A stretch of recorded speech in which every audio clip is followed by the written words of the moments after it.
Point বের করে ফেললো ইহুদিরা মুসলমানদের মাঝে একতা, এটা হলো তাদের শক্তি, সবচেয়ে বড় শক্তি। তাহলে বলেন তো পয়েন্টে কি অস্ত্রকে মূল টার্গেট নিছে যে মুসলমানরা অস্ত্রের বলে আগে গেছে? না, মূল পয়েন্ট কোথায়? যে না, মুসলমানদের মূল শক্তিটা তাদের একতা। এবার ইহুদিরা প্ল্যান করতেছে যে তাদের একতা নষ্ট করা যায় কিভাবে। তখন চিন্তা করে অস্ত্রের বলে, হয় না, অস্ত্রের বলে পারা যাবে না। 313 জনের সাথে 1000 পারে নাই, 60 জনের সাথে 60,000 পারে না। তাহলে এদেরকে অস্ত্রের বলে হারানো যাবে না, তাদের একতা নষ্ট করতে হবে বুদ্ধিভিত্তিক যুদ্ধের মাধ্যমে। তাহলে কিসের যুদ্ধ করবে এবার? বুদ্ধির যুদ্ধ। বলেন কিসের যুদ্ধ? বলেন তো আপনারা, মুসলমানদের উত্থানের কারণ কি পেল? এই একতা নষ্টের জন্য তারা কি যুদ্ধ করবে? বুদ্ধির যুদ্ধ। এবার বুদ্ধি করতেছে কি করা যায়। ওই ইয়ামানের সনআয় ইবনে সাবা নামে যে ব্যক্তির জন্ম, তার মাথায় বুদ্ধি একটা আসছে। কি? যে ওসমান গনি রাদিয়াল্লাহু তাআলা দয়ালু মানুষ, আমি মদিনায় যাই, যাওয়ার পরে সবার সামনে মুসলমান হব। আসলে তো আমি মুসলমান না, আমি তো বন্ড। তো আমি সবার সামনে যাব, যা মুসলমান হব, আর সবাইরে বুঝাবো আমি খুব বড় একজন বিশ্বাস আল্লাহর ওলি মানুষ। এইভাবে কাজ করতে হবে। ইয়ামান থেকে আসলো মদিনায়, মনে আসেনি 6টা এলাকার নাম? এই ইয়ামান থেকে আসলো মদিনায়। মদিনায় আসার পর হযরত ওসমান গনির সামনে, সব মুসলমানদের সামনে মুসলমান হয়েছে। মুসলমান হওয়ার পর এই ব্যক্তি ইবাদত বন্দেগী করে, অনেক মানুষ তার ইবাদত দেখা অনুপ্রাণিত হয়। মাশাআল্লাহ, এত ইবাদত করতে পারে একটা মানুষ। একদিন ওসমান গনি রাদিয়াল্লাহু তাআলা আনহু বইলা বসলো, মদিনার কোন একটা দায়িত্ব আমারে দেওয়া যায় না? চিন্তা করুন, কে? আব্দুল্লাহ ইবনে সাবা, যে আমাকে কি মদিনার কোনো দায়িত্ব দেওয়া যায় না? হযরত ওসমান গনি তার দিকে তাকায় বলল, তোমার মন্তব্য আমার কাছে বেশি ভালো মনে হচ্ছে। সুবহানাল্লাহ। সাহাবায়ে কেরাম রাসূলের সাথে ছিল তো, আল্লাহ তাদেরকে বুদ্ধিও দান করছেন। তোমার কথাবার্তা আমার কেমন যেন সন্দেহ সন্দেহ মনে হচ্ছে। এই ব্যক্তি বুঝে ফেললো, সর্বনাশ, আমি তো ধরা খেয়ে যাবো, তাহলে এই জায়গায় বেশি কথাবার্তা বলা যাবে না। কি করলো? আব্দুল্লাহ ইবনে সাবা কিছু তৈরি করলো, সহপাঠী কিছু পার্টি ভক্ত তৈরি করে প্রচার করতে লাগলো যে হযরত ওসমান গনির বিরুদ্ধে কিছু প্রচার করতে হবে। কি? 1 নাম্বার, হযরত ওসমান গনির বিরুদ্ধে প্রচার করতে লাগলো যে হযরতে ওসমান তার আত্মীয় স্বজনদেরকে রাষ্ট্রীয় সম্পদ আত্মসাৎ করে তাদেরকে দান করে।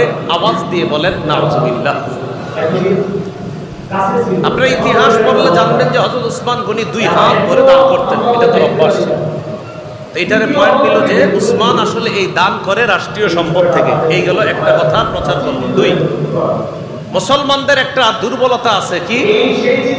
ফাতেমা রাদিয়াল্লাহু তাআলা আমাদের নবীজির কন্যা, এই ফাতেমা রাদিয়াল্লাহু তাআলা আনহার জামাই হযরত আলী রাদিয়াল্লাহু তাআলা। আহলে বাইত হিসাবে আমরা মহব্বত করি হযরত আলীকে খুব বেশি। মুসলমানদের এই দুর্বলতাটাকে আব্দুল্লাহ ইবনে সাবা কাজে লাগায়া মানুষকে বলতে লাগলো, আলী বেঁচে থাকতে হযরতে ওসমান শাসক হয় কিভাবে, খলিফা হয় কিভাবে? চিন্তা করছেন নি কেমনে কয়? মুসলমানদের মধ্যে অনেকে তার এই কথাটা টুক গিলা নিল। ঠিকই তো, আলীর মতো এমন এক ব্যক্তি থাকতে ওসমান কিভাবে খলিফা হয়? মানে কাজ হয়ে গেছে এই কথায়। এইগুলো আস্তে আস্তে মানুষের মাঝে প্রচার করা শুরু করছে। ওসমান গনি তার ব্যাপারে যখন এগুলা শুনছে, তাকে মদিনা থেকে বের করে দিল। এই লোক মদিনা থেকে বের হয়ে গেল বসরায়। কোথায়? বসরায়।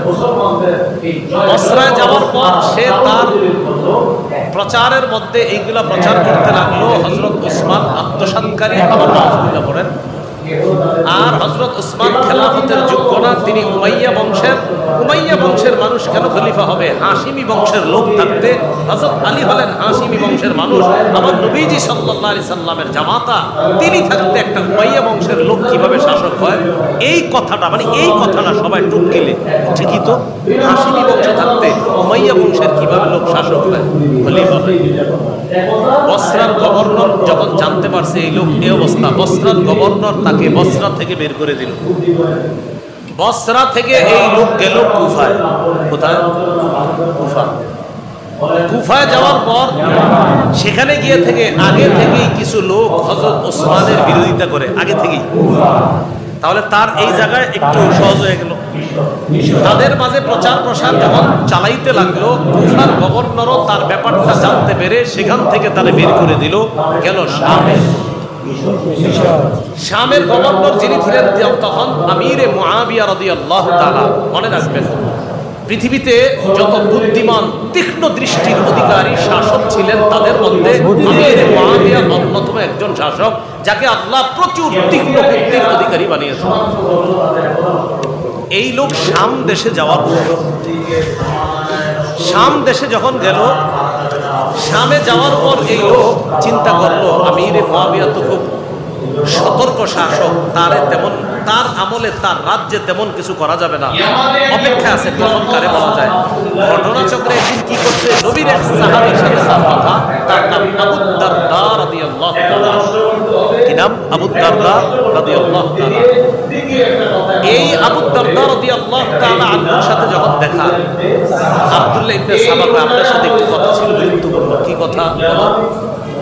আর উনি কিন্তু খুব ভালো মানুষ, আল্লাহর মানুষ, মুসলমান, মাশাআল্লাহ। বলতেছি কি কথা? আচ্ছা, হযরত উসমান যিনি খলিফা, হ্যাঁ খলিফা, তিনি তো উমাইয়া বংশের মানুষ। হ্যাঁ, উমাইয়া বংশের মানুষ। তো হাশিমি বংশের লোক হযরত আলী রাদিয়াল্লাহু তাআলা থাকতে উসমান কিভাবে শাসক হয়? আর হযরত উসমান তো মাল আত্মসাৎ করে, নাউজুবিল্লাহ, এগুলো তো ঠিক না, এগুলো কেমন কথা? আবু দারদা রাদিয়াল্লাহু তাআলা তার কথা শুনে বলল, তোমার কথায় ইহুদিদের গন্ধ পাওয়া যায়। তোমার কথা তাহলে তো ভালো মনে হচ্ছে, তুমি কি আসলে ইসলাম প্রচার করো না অন্য কিছু? সাহাবী বলেন, এই ব্যক্তি বুঝে গেল যে ঘটনা তো খারাপ, বেশি কথা বলা যাবে না, আবার চুপচাপ রইল। অনেকদিন পর রাসূলের আরেক সাহাবী উবাদা ইবনে সামিত রাদিয়াল্লাহু তাআলার সাথে দেখা। আপনাকে কিছু কথা বলতাম। কি কথা?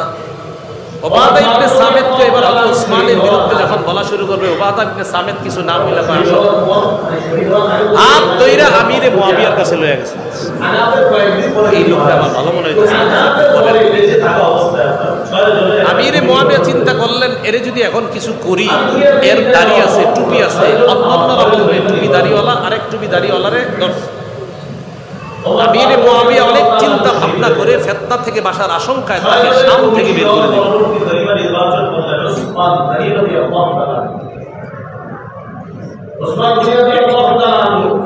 সহজ, সরল, নম্র, সভ্য, ভদ্র, দয়ালু, দানশীল ব্যক্তি, রক্তপাত পছন্দ করে না, ফিতনা পছন্দ করেন না। এটা হলেন হযরত উসমান গনি রাদিয়াল্লাহু তাআলা। আব্দুল্লাহ ইবনে সাবা, উসমান গনি রাদিয়াল্লাহু তাআলা আনহুর এই নরম মানুষ হওয়াটা, এটাকে দুর্বলতা হিসাবে গ্রহণ করে। উসমান গনি নরম মানুষ, এটাকে দুর্বলতা হিসাবে গ্রহণ করে। ইবনে সাবা ইয়ামান থেকে চলে আসলো মদিনায়। মদিনায় আসার পর মদিনার অসংখ্য মানুষের সামনে এসে আসে ঘোষণা করলো, আমি মুসলমান হয়ে গেলাম। এই জন্য বলে না, তো আগলে মুসলমান হয়, আগলে বলে শব্দ দেখেছি, কিন্তু ওর কারণে না, বলে আমরা এমনি করছি, বলে এমনি আসলে মুসলমান হয়। ও ইসলামের ঘোষণা দিল সবার সামনে, মসজিদে বেরিয়ে ঘোষণা দেওয়ার পর ওর চেয়ে বেশি ইবাদত দিও করে না। এই নতুন মুসলমান সারাক্ষণ ইবাদত করে, এত বেশি ইবাদত দিল করে সবাই, তার এই ইবাদতের প্রতি একটা দুর্বলতা এসে সবাই। এই লোক মদিনায় থাকতে থাকতে হঠাৎ একদিন উসমান গনি রাদিয়াল্লাহু তাআলা আনহুর কাছে গেলেন, আর নিজে বুঝতে পারছে আমি এখন অনেক জনপ্রিয়। তখন হযরত উসমান গনিকে বললেন, মাশাআল্লাহ,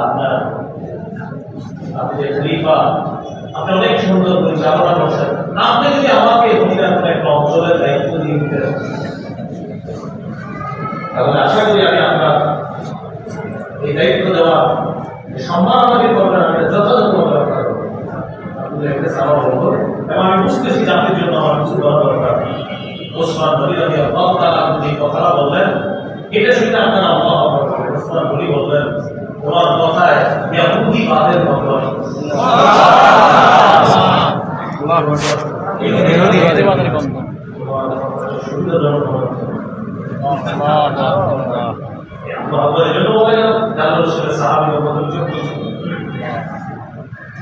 আব্দুল্লাহ ইবনে সালাম বুঝতে পারছে আমি চাকরিতে পড়ে গেছি, আমি মদিনায় থাকাটা আমার জন্য নিরাপদ না, চলে যাবো মক্কায়।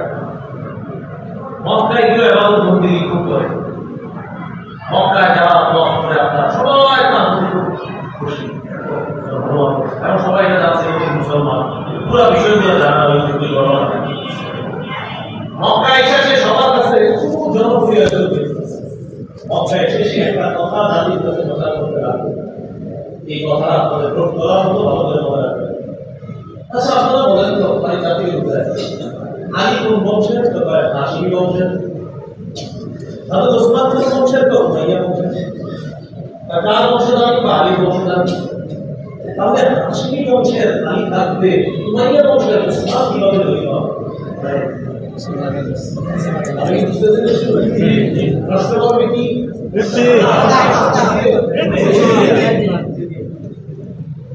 আলী হলো হাশিমি বংশ, ওসমান হলো উমাইয়া বংশ।